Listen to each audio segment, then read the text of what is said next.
Hello there, my name is Simeon, and if you don't know me, I'm a software engineer and I am from South Africa. And I am currently at the airport where I will be flying to Dubai for the first time. I've never ever flown anywhere overseas before, let alone immigrated, so this is a whole bunch of new things for me. And I thought it would be a good idea to just create a vlog format video where I can send it to my friends, family, anyone that cares. So welcome. The idea is to kind of document this whole journey, because ultimately, I've found that you tend to forget things really easily. And if you have something like a journal or a vlog type video like this, it just makes it so much easier to remember and go back and to share. So that's me. Essentially, my story is as follows. I've been working in South Africa as a software engineer for 3 years. And last year, which was 2025, I had the idea that, hey, I'm still single. I don't have any dependents, and I've never been outside of South Africa. So let's see what's out there. And I did a whole bunch of research for all around the world, Hong Kong, Singapore, as a South African, what's a feasible place to go, move to and work at. So Dubai is sort of the best option that came up, just because if you get a job there, then you're basically guaranteed to actually get a work visa. It's not like in the US where you have to jump through a bunch of hoops and then there's a lottery and that type of stuff. So overall, Dubai has many benefits, and so essentially I was like, okay, it sounds interesting to me. You can save a lot of money. It's very central in the world if you want to travel. The only thing that you have to deal with is like the absolute crazy heat, which I think, I at least for now, I think I will be okay with it.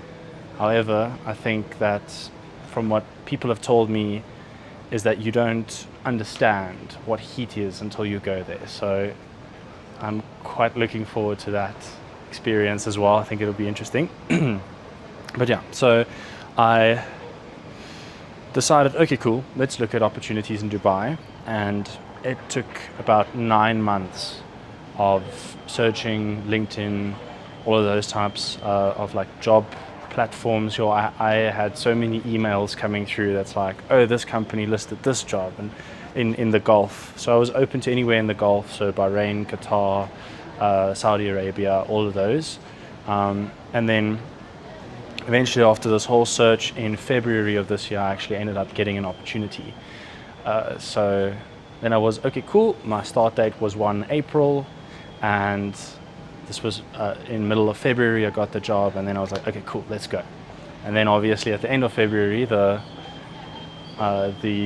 US, Israel, Iran war started, and it kind of threw a massive spanner in the works. There was quite a few weeks where it was like, I don't know if I'm still going, because I was due to fly the 29th of March.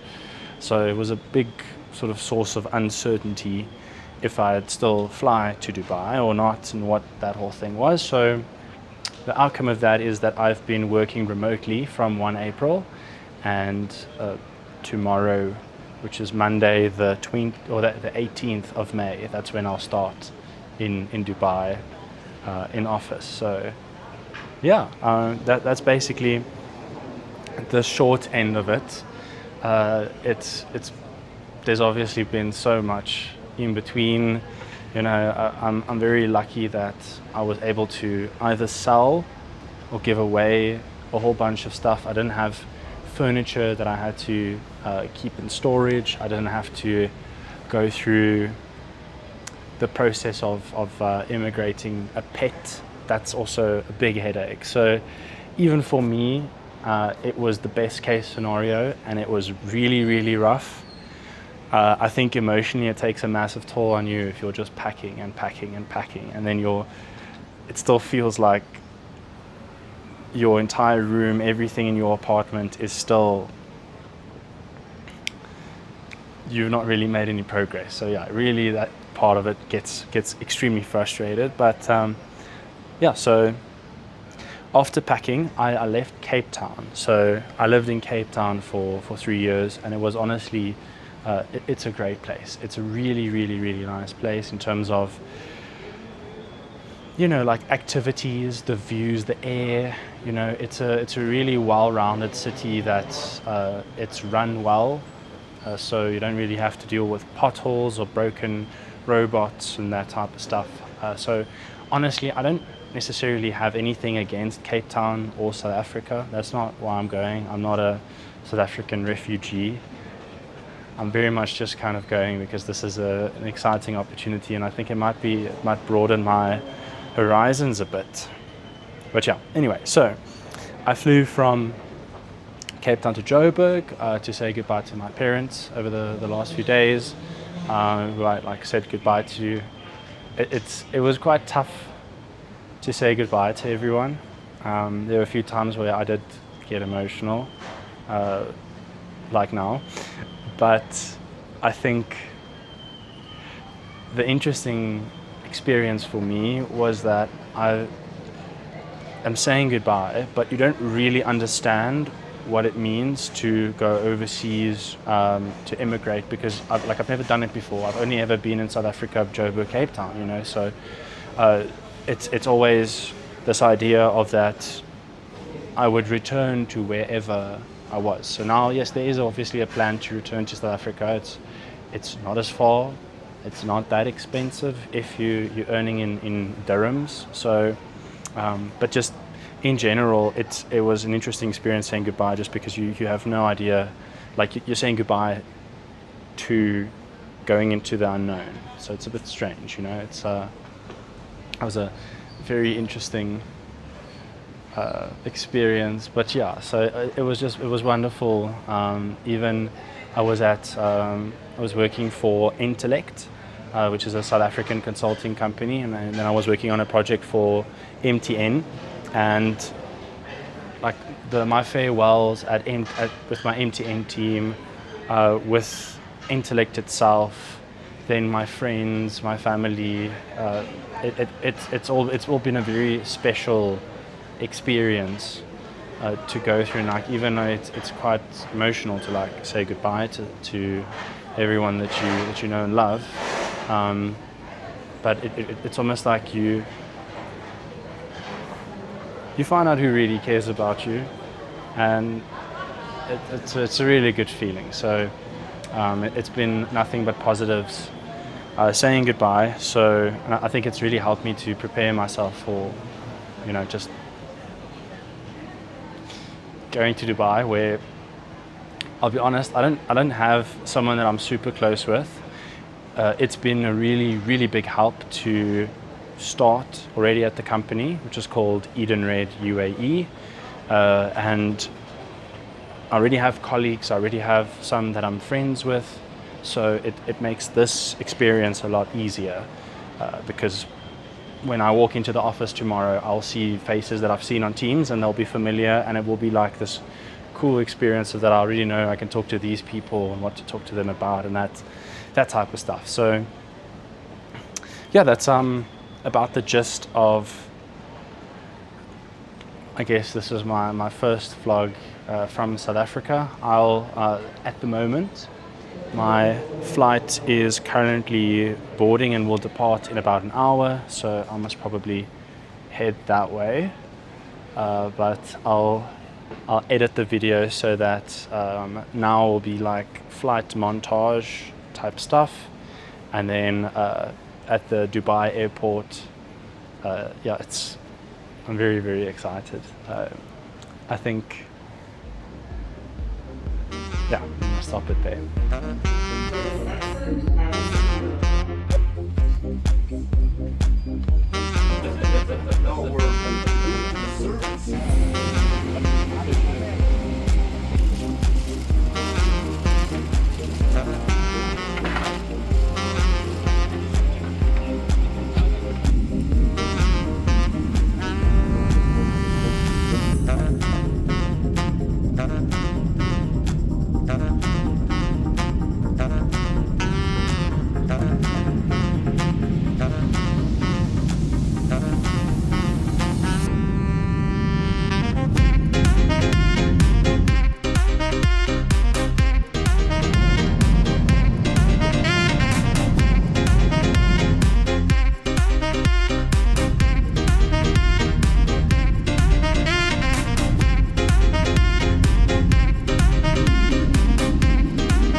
I just arrived here at the Dubai International Airport, or DBX, and my mind is blown just by the scale of things here. Like this is just one of maybe probably like 8 buildings like this that I saw. So honestly, I did see on a map like it's gigantic, but seeing it in person is just mind-boggling, to be honest. But yeah, so first international flight, it was like very close to 8 hours. It was a really enjoyable experience, if I have to be honest. It felt very much like a long car ride, with the added benefit of being able to actually stand up, walk around if you want to. I only did it once. I was like really worried that I'd have to get up like a bazillion times to go to the bathroom, but it was actually, I don't know, things worked out very well. Super comfortable. They give you pillows, they give you blankets. The food was like really, really cool. Like everything seems like well thought out. It makes a logical sense. And this building I'm in currently, I'm not 100% sure which one it is. You can feel the humidity. Like some other South Africans were like, where's the air conditioning in this building? So I'm wondering if maybe the heat is so rough, even in May already, that even with air conditioning, you still feel a slight sense of discomfort. But yeah, so overall, I'd give it 10 out of 10. The whole Emirates experience was really cool. Like they really make you feel special. They make you feel like you are traveling in style. You know, from like the wooden paneling. Just I'm not sure if all Boeings have this, but their cabins have that like stars that's similar to a Rolls-Royce's roof. Like on the roof, there's like these little lights that look like stars. It's really, really cool. I've now been walking probably for almost a kilometer. I hope I'm following the right signs. But yeah, safe in Dubai.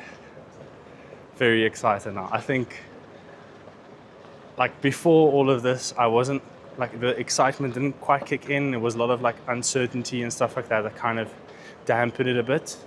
But now that I'm here, you know, the plane's landed, everything's fine.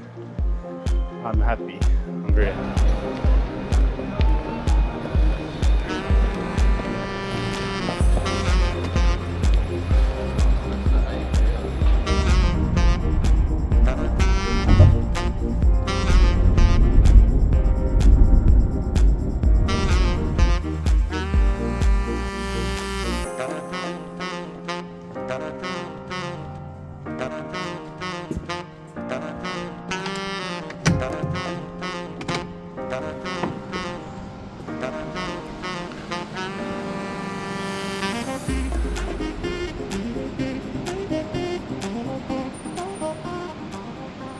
See the Burj Khalifa there, and there's a whole bunch of other buildings that way as well, and the canal. Oh my gosh, okay.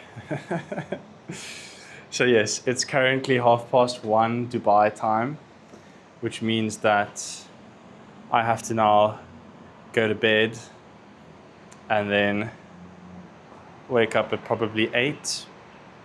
So that's not a lot of sleep, and then go to work for my first day. So signing out, yeah, this is crazy.